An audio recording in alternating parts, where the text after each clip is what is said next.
tudo bem com vocês? Estamos aqui de novo com o Dr. Marco Cassol, já gravamos 2 vídeos com ele. Se você não assistiu, é só clicar no card que está aparecendo aqui. E hoje o assunto é prótese de silicone. Doutor, muito obrigada, por estar respondendo. Eu que agradeço a oportunidade. E agora vamos encher o doutor de perguntas. Doutor, existe uma idade certa para colocar silicone? O ideal é sempre as pacientes aguardarem pelo menos 4 anos depois da menarca. A menarca é quando é a primeira menstruação. É quando a paciente tem a primeira menstruação. Então esperar 4 anos depois da primeira menstruação, que é o período de maturação endócrina, maturação das glândulas do corpo, né? Então depois desse período o paciente já pode fazer algum procedimento na mama, seja no caso das pacientes que têm mamas gigantes, diminuir, ou no caso do assunto que a gente está falando aqui, o silicone aumentar. A gente faz uma pequena incisão, e através dessa incisão a gente consegue colocar a prótese. Então a gente pode fazer um cortezinho na areola, a gente pode fazer um cortezinho embaixo da mama, no sulco da mama, ok? E a gente pode fazer pela axila também. Então são as 3 vias que a gente chama de colocação, de acesso para a colocação da prótese de silicone. E fica a cicatriz? Fica um risquinho, é uma cicatriz muito pequenininha, Quando a gente vai só colocar a prótese, é uma cirurgia simples e com uma cicatriz praticamente imperceptível. Nos casos dos pacientes que já amamentaram, por exemplo, e que tem a mama mais caída, eventualmente a gente precisa montar a mama, colocar a prótese, montar a mama, e aí sim precisa de cicatrizes maiores. Tem alguma diferença? Por exemplo, é melhor colocar pela areola, é melhor colocar pela axila? Tem alguma diferença ou não? Não, eu acho que melhor é colocar estética. pelo sulco, porque pelo sulco, só para o paciente entender, a gente faz um cortezinho aqui no sulco, pequeno, e entra por baixo da glândula e coloca a prótese, não mexe na glândula mamária, não mexe na mama, coloca a prótese aqui por baixo. Então eu acho que é menos invasiva, tem menos chance de alterar a sensibilidade, não mexe na mama da paciente. Então há alguma complicação também depois que você coloca o silicone? Não, complicação não. Existe uma certa atrofia da glândula mamária, porque fica comprimida em todas as pacientes, mais ou menos dependendo da constituição da glândula mamária. A mama é um conjunto de conteúdo, que é isso aqui que a gente está vendo, a glândula mamária mais a gordura, e continente, que é a pele. Às vezes tem excesso de continente, tem pele demais, a mama fica mais caída. A gente tem que tirar o excesso de continente. Então, quando o conteúdo da mama é muito lipossubstituído, muito gordura, é uma mama mais flácida, então ela tem uma tendência a atrofiar mais com a colocação da prótese. Por exemplo, eu amamento o Carlinhos agora, depois da amamentação. Se eu quiser colocar o silicone e depois eu tiver outro filho, eu vou poder amamentar? Pode amamentar normalmente, não altera em nada. Só tem que ter um cuidado de estar pelo menos 1 mês sem saída de leite pela papila, pelo mamilo, parar de amamentar. Tem pacientes que param de amamentar e ainda fica saindo leite pela mama muito tempo, mesmo depois que não amamenta. E a gente precisa, para fazer a cirurgia de colocar a prótese, que o paciente esteja pelo menos 1 mês sem sair leite pela mama. Entendi.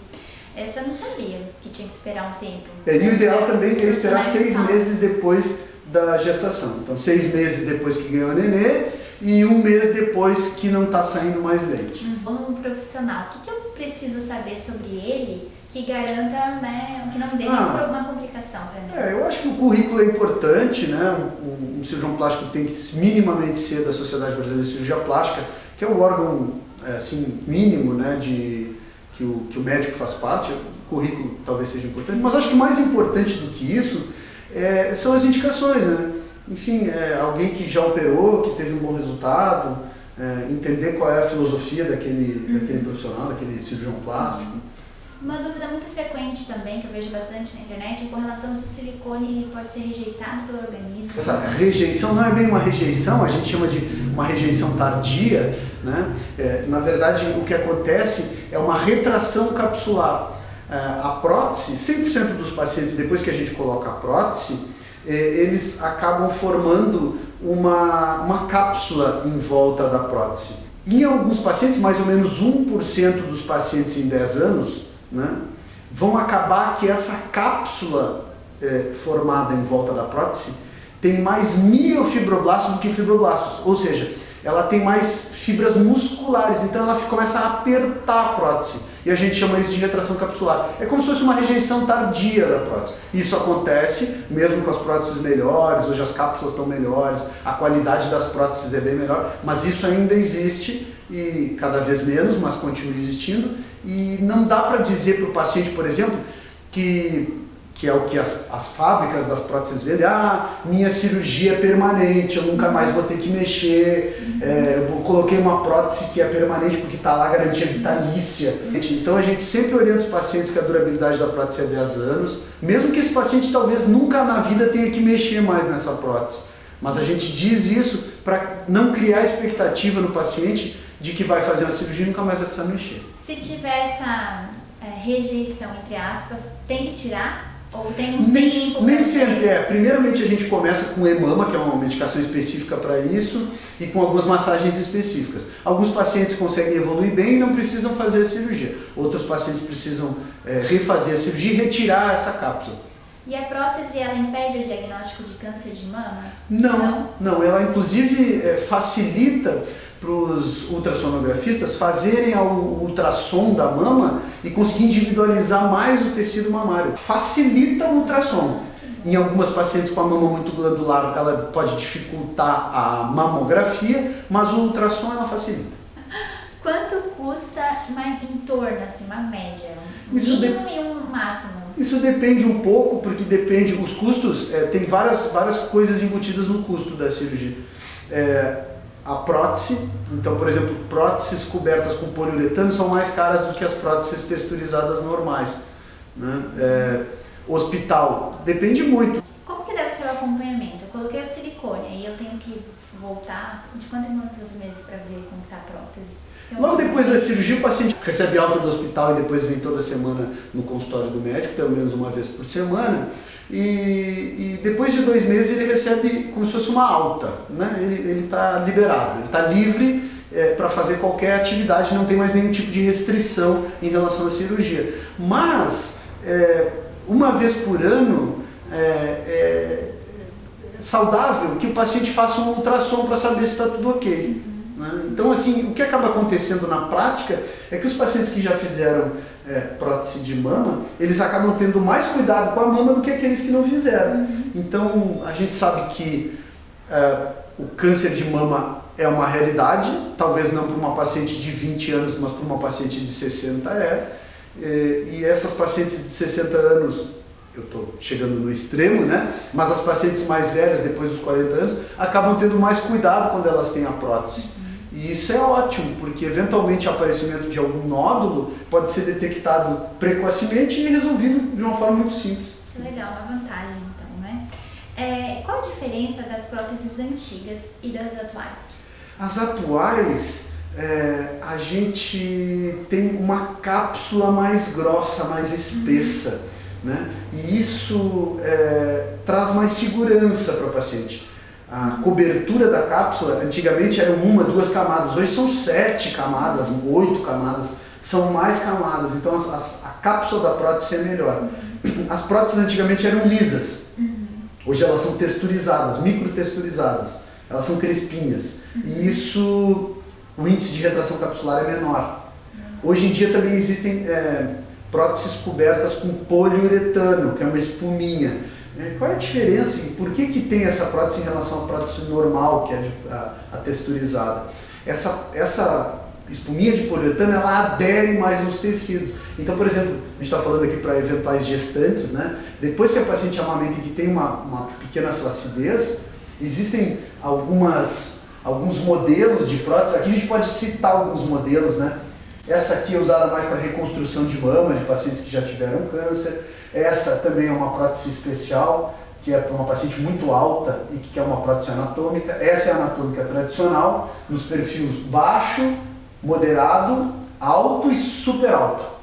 Né? Essa aqui é a prótese tradicional, então mais de 80% das próteses usadas no mercado são essas próteses aqui, a alta e super alta, redonda. Esses são os nomes delas ao lado?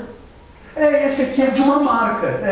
Esse aqui são nomes de uma marca. Tipo esmalte, então. Se tem o nome do esmalte. É que tem várias fábricas de prótese. Essa aqui é da Cinemed, é uma fábrica brasileira, é a maior fábrica de prótese do mundo, é brasileira a fábrica. E vende, acho que a maior parte da produção deles para os Estados Unidos, mas é a maior fábrica do mundo. E abastece, claro, é muito conhecida aqui no Brasil. Mas existem várias fábricas de prótese. Essa aqui é uma delas. Eu não posso, por gosto, escolher a minha prótese. É por indicação do doutor? Tem que ter as duas coisas. Pode. O paciente dá a sua. Eu quero colocar essa Advance. Isso, assim, então analisar? Depende da necessidade da paciente. Então, por exemplo, a minha seria de recuperar minha mama depois da amamentação. Qual seria a mais indicada? Claro, tem que examinar a paciente e ver se é essa a indicação. Mas a gente tem tido bons resultados com essas próteses cônicas. E diferente da fantasia do paciente, vai ficar com aquele peito bicudo, não é para isso. É que nessas próteses cônicas a gente consegue ter uma projeção maior da prótese. Então, por exemplo, em pacientes que já amamentaram e que tem uma pequena flacidez, quando tem muita flacidez tem que tirar a pele e montar a mama. Mas quando tem uma pequena flacidez na mama, a gente usa essa prótese cônica, que tem uma base pequena, de poliuretano, que adere mais os tecidos. E monta a mama sem precisar tirar a pele. E consegue bons resultados, né? Reposicionando a mama e colocando a prótese sem precisar fazer os cortes. Isso aí é uma exceção, porque aquele paciente que tem muita flacidez, esse vai ter que fazer os cortes. Há algum risco ainda de vazamento do silicone? Porque às vezes tem várias matérias aí que falam, vazou o silicone da, sei lá, e sempre gente famosa, né? A gente fala, nossa, aconteceu isso com ela, imagina comigo que sou... Não, vazar o silicone talvez seja um pouco de exagero. Eu acho que vazar o silicone não. Mas assim, é importante a paciente ter a compreensão que a prótese, né, é um corpo estranho, e como qualquer corpo estranho, como qualquer prótese em qualquer lugar do corpo, a gente está falando da prótese de mama, mas as próteses, elas, por serem corpos estranhos, existem complicações, né? Então, mas não existe outra coisa para a gente conseguir aumentar a mama. Infelizmente, o que existe hoje, o que existe de melhor hoje é a prótese de silicone. E como a gente pode exemplificar aqui, a qualidade das próteses está melhorando, as coberturas das próteses estão melhorando, mas ainda a gente não tem bioengenharia de tecidos, por exemplo, para reproduzir células tronco e aumentar a mama com células da própria paciente e tal, que provavelmente esse seja o futuro, né, da medicina e da cirurgia plástica. Mas o que nós temos hoje são as próteses de silicone. E assim, vazar talvez não seja uma realidade com essas próteses novas agora, mas isso podia acontecer com as próteses antigas, com as cápsulas que não eram tão reforçadas. Isso, e só para a gente mostrar, né, os modelos que existem, essa é a prótese cônica, são essas primeiras aqui, essa, né, é a perfil alto, essa é alto, essa é super alto. Então essa é super alto da cônica, e essa é uma prótese anatômica, a gente pode ver que ela é em gota, né? E essas duas aqui são revestidas de poliuretano, é uma espuminha. Então o revestimento é diferente dessa outra aqui, ó, que é uma prótese tradicional, normal, a mais usada, né? Que é uma prótese texturizada, mas que não tem esse revestimento dessa espuminha de poliuretano. Legal. Essa daqui o doutor disse que 90% ou 80% são colocadas, são essas daqui. Essa exatamente, essa é a prótese mais usada, isso aí. É a prótese redonda, texturizada, perfil alto, gel coesivo. Gel coesivo é isso aqui, ó. A gente vai cortar agora uma prótese para mostrar como é que é a prótese por dentro. Essa é a cápsula da prótese, a gente pode ver que é uma cápsula bem forte e bem dura. E quando a gente corta a prótese, ó, a gente vai cortar a prótese aqui. Olha só. Dentro é um gel, mas é um gel que é coesivo. A gente aperta e ele não espalha. Tá vendo? Ele não é um gel líquido, né? Então, mesmo que, por exemplo, a paciente sofra um acidente de carro e tenha uma perfuração da prótese, do tórax, uma perfuração da prótese, a prótese não... A cápsula pode se romper, mas o gel não espalha. Gente! É um gel aí, ó. Olha aqui, ó. Parece aquelas amoebas, ó. Isso, é um gel, né? Aqui a gente vê que ele gruda, ele é um gel, é uma melequinha, mas a tá cápsula é bastante forte, né, para evitar que ele se rompa. E caso ele se rompa, ele é coesivo, então ele não espalha. Os pacientes têm, né, assim, um pouco de temor em relação à mama, e colocar prótese, que é uma coisa mais simples, né, mais comum, porque a mama, mais do que uma glândula, que é a glândula mamária, uma glândula endócrina, também é um órgão sexual externo da mulher, então tem um envolvimento emocional muito grande com a mama. Então é compreensível e absolutamente esperado que as mulheres tenham essa expectativa, esse temor, esse medo em relação a... Algumas têm medo também de perder a sensibilidade, como o doutor falou. Como Isso. Nessa da prótese tradicional, que é colocada embaixo do músculo, pelo sulco, a chance disso acontecer é bem pequena, muito pequena. Então tá. Bom, acho que as dúvidas então aqui foram esclarecidas, mas sempre tem, né, alguma duvidazinha, deixe nos comentários ou relate se você já tem o seu silicone, como que é. Eu aguardo então as opiniões nos comentários. Eu fico à disposição também para responder as eventuais dúvidas que apareçam nos comentários. Então, muito obrigada, doutor. Eu que agradeço. Por esclarecer nossas dúvidas. O contato do Dr. Marco Cassol está na descrição desse vídeo. Muito obrigada por nos assistir, beijinhos e até o próximo vídeo.